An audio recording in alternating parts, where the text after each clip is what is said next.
It all began with a sound, a soft thud of fabric hitting the sidewalk, a sigh of exhaustion, and a voice saying, "Just take it.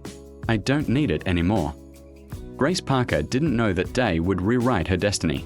She was standing outside her small apartment complex in the outskirts of Atlanta, holding a bag of groceries that she'd stretched from 3 shifts at the diner. Her feet ached, her back screamed, and her mind wandered between overdue bills and the dream she'd quietly buried, to one day finish nursing school. Then she saw him, a man in a suit that had seen better days, loading an old mattress from a pickup truck onto the curb. His expression was a mix of anger and heartbreak.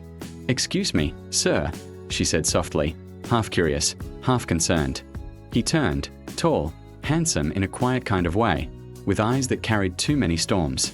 "You can have it," he said. "I don't want it anymore." Grace blinked. "Have what?" "The mattress." He didn't wait for an answer. He just walked away, as if leaving behind more than fabric and foam, as if he was abandoning a past. Grace hesitated. A mattress wasn't something you just found on the street, not one that still looked that good. But when she thought of her aching back and the springs poking through her old one, she made a decision. She dragged it up the narrow stairs to her apartment, one exhausted breath at a time. That night, when she finally lay down on it, she whispered to herself, "Maybe tomorrow will be better." And for the first time in years, she slept without pain. The next morning, she heard a knock. A slow, hesitant knock. When she opened the door, the man was there again.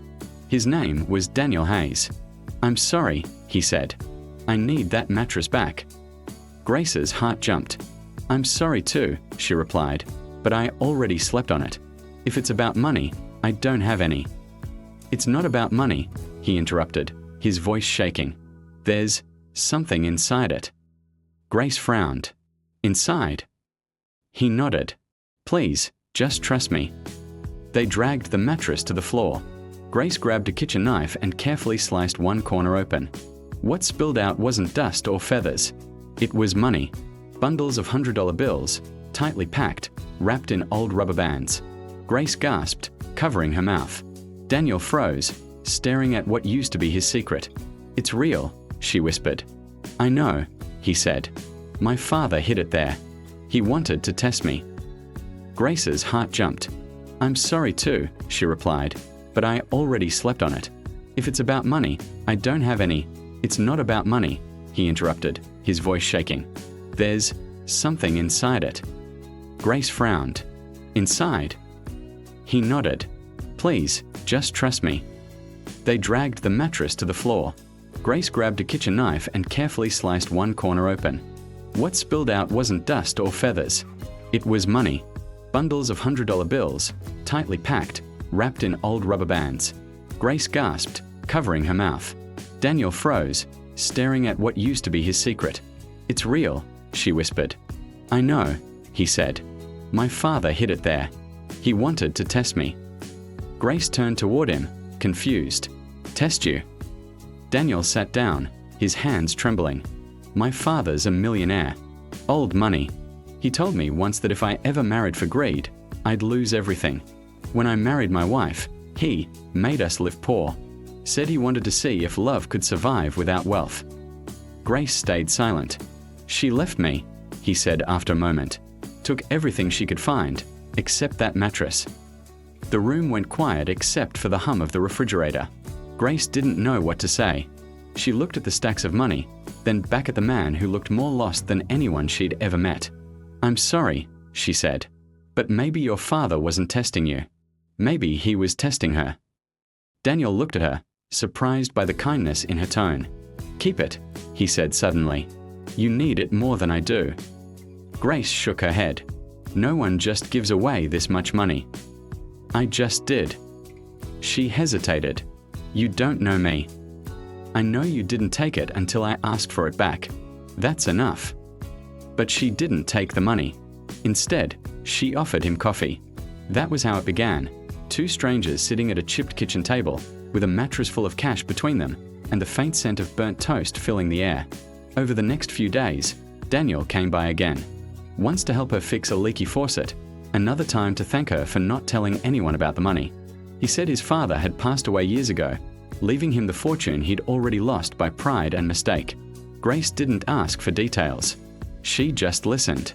Sometimes silence was the most honest language two lonely souls could share.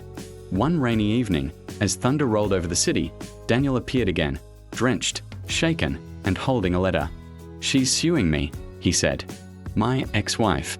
She found out about the inheritance." Grace motioned for him to come in. "You're soaked. Sit down."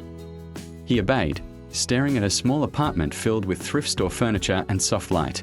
"How do you live like this?" he asked, almost in awe. "Like what?" "So simply, peacefully." She smiled, because everything here was earned. That night, they talked until the rain stopped. He told her how he used to think love was a transaction. Gifts, promises, vacations, illusions. She told him how she once thought love was something that happened to other people. At one point, he laughed. "You're teaching me things my money never could." Grace smiled back. Maybe that's because some things can't be bought. Weeks passed. They began to share more than coffee. Grocery runs turned into walks in the park. Conversations about the past turned into quiet moments that didn't need words. But one afternoon, while Grace was cleaning, she heard a knock on the door again. This time, it was Daniel's ex-wife, Damaris, elegant, cold, and furious. "I know he's here," Damaris said. Grace folded her arms. "He's not." "Then tell him he's ruined everything," the woman hissed. "And tell him that no one, not even a waitress, can fix what he broke." When she left, Grace sat down on the edge of the mattress. For the first time, she felt the weight of what had been hidden inside it. Not the money, but the history, the pain, the proof of how love can rot when it's built on fear. That night, Daniel returned. Grace didn't ask about the visit. She just handed him a cup of tea and said, "You can't build a new life on the ruins of the old one." He looked at her for a long moment. "What if I just want to build it with you?" Her breath caught. "Then start with honesty." He nodded, reached into his coat pocket, and pulled out a small envelope.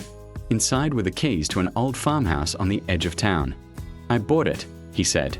"Not to impress you, but to fix something broken. A place for second chances." Grace looked at the keys, then at him. She didn't take them. "I don't need a house, Daniel. I need truth." He smiled sadly.